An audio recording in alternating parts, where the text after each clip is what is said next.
50 টাকা কম রেখে আমার কাছে এখানেই আছে। করলে শপিং সারাটা দিন আর কিছু না চাইতে এদের চাপটা কিসের জানতে আমি মন বোঝা নয় রে নয়। আমি জীবনের চরম শিক্ষা আবারও একটা পাইলাম, জীবনে বেঁচে থাকতে আমি আর মেয়ে মানুষের সাথে শপিং করতে যাব। তার সাথে যদি হয় মানে তিশা আপু, তাহলে তো আরো আগে। আমরা আজকে শপিং করতে বের হয়েছিলাম কারণ আমরা আগামীকালকে ঘুরতে যাব, মানে বগুড়াতে যাব। তার জন্য ভাবলাম দুইজনের কিছু কেনাকাটা আছে, জন্য আমরা বের হয়ে গেছি। কিন্তু আজকে আমাদের কথা ছিল যে যার যার টাকা তার তার শপিং হবে, মানে কেউ কারো টাকার শপিং করবে না। যাওয়ার পরে আমাকে তিশা আপু বলতেছিল, আলামিন চাইলে তুমি আমাকে আজকে চুজ করে দিতে পারো আমি কি কালারের জুতা বা স্যান্ডেল এগুলো নিবো। যাই হোক, যাওয়ার পরে আমি আপুর সৎ ব্যবহার দেখে সুন্দর কথা শুনে পটে পটে আমি একটা সুন্দর দেখে স্যান্ডেল চয়েস করি। এই স্যান্ডেলটা আমার কাছে বেশ ভালো লাগছে এন্ড আমার কাছে মনে হলো যে আপুর পায়ে এটা অনেক সুন্দর মানাইছে। এরপর আমার হাতে মানি ব্যাগটা ছিল আর মানি ব্যাগটা দেখে আমার সাথে এক নতুন রূপ, ছলনাময়ী রূপ দেখাই দিল। এটা আমি আগে কখনোই ভাবি নাই।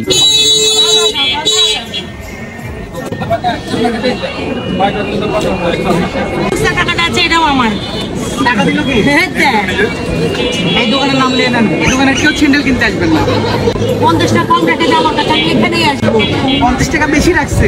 আপনারা দেখলেন মানে আমার সাথে কি বড় একটা অন্যায় হচ্ছিল। এদিকে আমি বলতেছিলাম আমার কাছে কোনো টাকা পয়সা না, আমাকে 500 টাকা ধার দিচ্ছিল। এটা কি ধরনের অন্যায় গাই? পরে শপিং করতে করতে আমরা টায়ার্ড হয়ে গেছিলাম, আমরা চলে গেছিলাম খাবারের জন্য আর কি। কারণ আমরা সকালবেলা বের হয়েছি, সারাদিন ঘোরাফেরা শপিং এগুলা শেষ করতে করতে দুপুর হয়ে গেছে। যাই হোক, খাওয়া দাওয়া শেষ করার পরে আমরা চলে এসে হলো শাড়ির দোকানে। শাড়ির দোকানে আসার পরে মিনিমাম তো 70 থেকে 90টা মানে শাড়ি দেখছিল, তারপরে নাকি আপুর পছন্দই হচ্ছিল। ভাই জীবনে কি পরিমাণে প্যারাই পড়ছি, মেয়ে মানুষের সাথে শপিং করতে আসছি। মনে হচ্ছিল বিয়ের বাজার, মানে মানুষ বিয়ের বাজার করতে আসলেও হয়তো বা এতগুলো শাড়ি মানে নামাই। দোকানদারটা একদম পুরাই হতাশ হয়ে গেছিল, মানে মনে মনে ভাবতেছিল এরকম কাস্টমার আমি হয়তো বা চাই না। যাই হোক, অনেকগুলো শাড়ি দেখতেছিল আর আমাকে বলতেছিল, আলামিন বলো তুমি কোনটা নিবা, আজকে তোমার পছন্দ মতোই নিব। প্রথমে একবার মুরগি হওয়াতে দ্বিতীয়বার আমি আর রাজি হই নাই, বাট আমি ভাবলাম আলামিনকে তিশাপুর হাতে উঠাই দিলাম।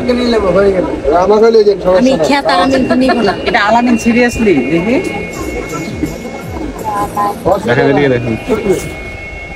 আলামিন লেখা নাই। হ্যাঁ আলামিন।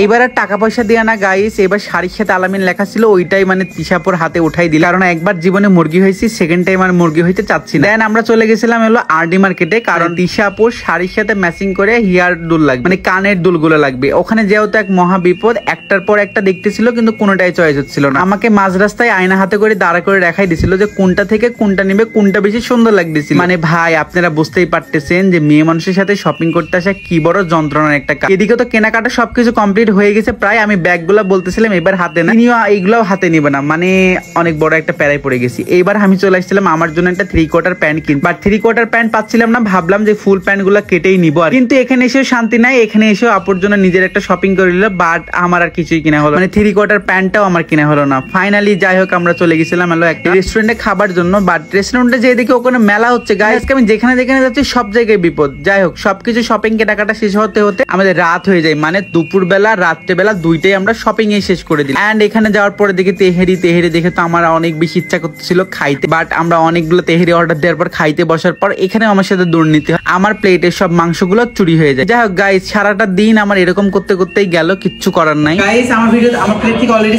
চিন্তাই হয়ে গেছে, শান্তাই হয়ে গেছে, বাট আমি কারো প্লেট খাবো না। আমার মতো আপনারা কারা কারা এরকম শপিং করতে যে এত টাকা জরিমানা লাগে, আপনারা একটু কমেন্টস করে জানাবেন। আর ভিডিওগুলো কিন্তু অনেক বেশি ইন্টারেস্টিং হতে যাচ্ছে, সো ওয়েট করো। ভালো থাকো, সুস্থ থাকো, আল্লাহ হাফেজ।